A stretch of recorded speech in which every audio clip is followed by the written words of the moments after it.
কখনো সামরিক হামলা কিংবা কখনো কঠোর বাণিজ্য নিষেধাজ্ঞা আরোপ। ইরানকে বেকায়দায় ফেলতে কোনো কিছুই বাদ রাখছেন না ট্রাম্প। তেহরানকে ঘায়েলে এবার সামরিক সংঘাত পরিহার করে ইকোনমিক ডি-ডেকে বেছে নিয়েছেন তিনি।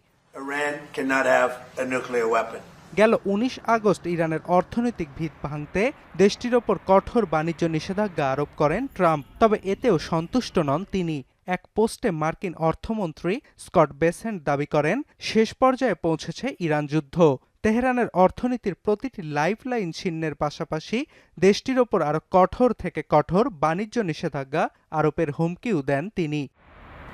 তবে হুমকি ধামকিতে দমে যাওয়ার পাত্র নয় ইরান। কম্পনের গতিতে যুক্তরাষ্ট্রের অর্থনৈতিক আগ্রাসনের জবাব দেওয়ার হুঁশিয়ারির পর এবার চলমান মার্কিন বাণিজ্য নিষেধাজ্ঞা বহাল থাকলে পারস্য উপসাগর থেকে এক ফোঁটা তেলও যেতে না দেওয়ার হুমকি দিয়েছেন ইরানের সুপ্রিম ন্যাশনাল সিকিউরিটি কাউন্সিলের প্রধান মহসেন রেজাই। আর যুক্তরাষ্ট্রকে কটাক্ষ করে ইরানের পররাষ্ট্রমন্ত্রীর দাবি, সংলাপে বসা ছাড়া কোনো বিকল্প পথ খোলা নেই ওয়াশিংটনের কাছে।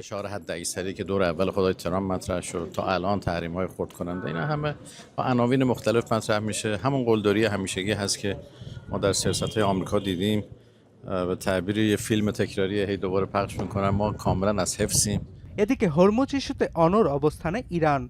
যুক্তরাষ্ট্রের হুমকি উপেক্ষা করেই হরমুজ প্রণালীতে চলাচল করা জাহাজ থেকে টোল আদায়ে খসড়া আইনে নতুন ধারার অনুমোদন দিয়েছে ইরানের পার্লামেন্ট। মঙ্গলবার জলপথটির রুট বিতর্ক সমাধানে ইসমাইল বাঘায়ের সঙ্গে বৈঠকে বসবেন ওমানের পররাষ্ট্রমন্ত্রী।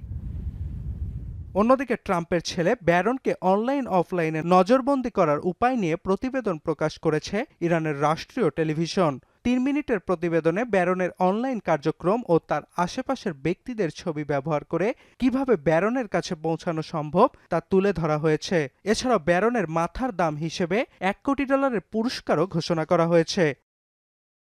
অর্ণব প্রসাদ, এখন বিশ্ব।